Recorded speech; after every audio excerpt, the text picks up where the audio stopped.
건강에 좋다니까 녹용을 먹였는데 아이가 더 아파졌어요. 어른과 아이 할 것 없이 이런 이야기를 얼마나 자주 듣는지 모릅니다. 녹용 효능이 워낙 뛰어나다 보니 부모님들, 어르신들, 한의원에서도 녹용 추천을 자연스럽게 합니다. 그런데 문제는 녹용 효능과 부작용은 체질에 따라 완전히 달라진다는 사실을 대부분 모른다는 것입니다. 오늘은 실제로 있었던 13살 아이의 사례를 통해서 녹용 추천을 왜 함부로 하면 안 되는지, 녹용 효능과 부작용이 어떻게 체질에 따라서 극단적으로 달라지는지 그 이유를 깊게 이야기해 보겠습니다. 얼마 전 팔체질 나라 회원님 한 분이 카페 게시판에 급하게 사연을 올리셨습니다. 13살 아들이 갑자기 건강이 급격하게 나빠졌다는 내용이었죠. 이 아이는 팔체질 연구소에서 태양인 금체질로 진단받은 아이였습니다. 평소에는 솔잎기름도 먹고 비타민C도 하루 한 포씩 먹으며 건강을 잘 유지해 왔습니다. 그런데 문제는 성장기 이후부터 발생했죠. 2년 동안에 키만 20cm 넘게 컸습니다.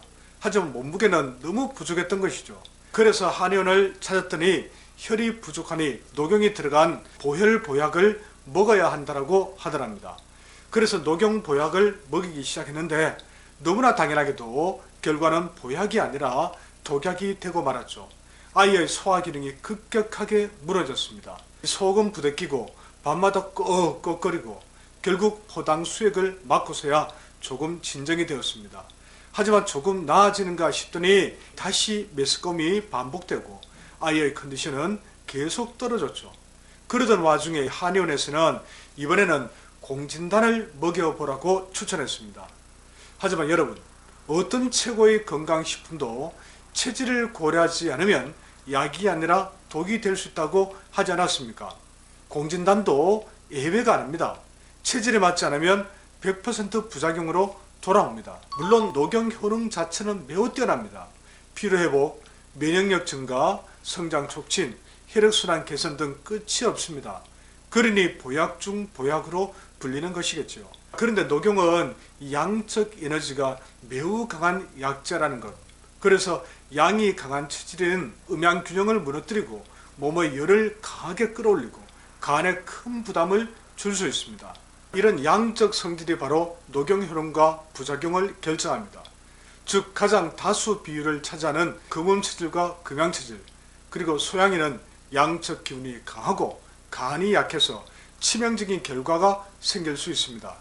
그래서 녹용을 섭취하면 소화불량, 구토, 두통, 불면, 홍조, 간 수치 상승 같은 부작용이 나타날 가능성이 매우 높습니다. 이번 13세 남자아이도 바로 같은 이유였습니다. 혈이 부족하니 보혈해야 한다는 너무나 단순한 접근법 때문에 수많은 국민들이 병들고 고통받고 있습니다.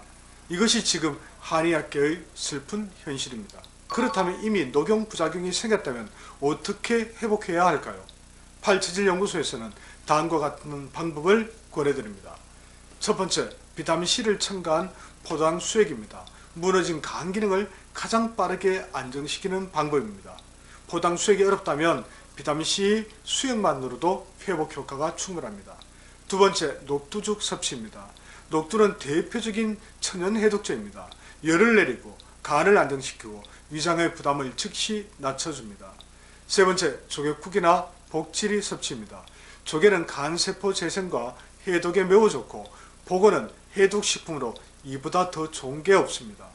네 번째, 비타민C를 끼니 때마다 3g씩 하루 3회 복용입니다. 간 회복은 물론 항산화 작용도 강력합니다. 팔체질몰 블루베리 식초를 함께 마시면 효과가 배가 됩니다. 다섯 번째, 적송유, 솔잎기름 하루 2알에서 3알입니다. 솔잎기름은 강력한 항산화 해독 작용이 있어 손상된 장부가 회복되는 데 큰 역할을 합니다.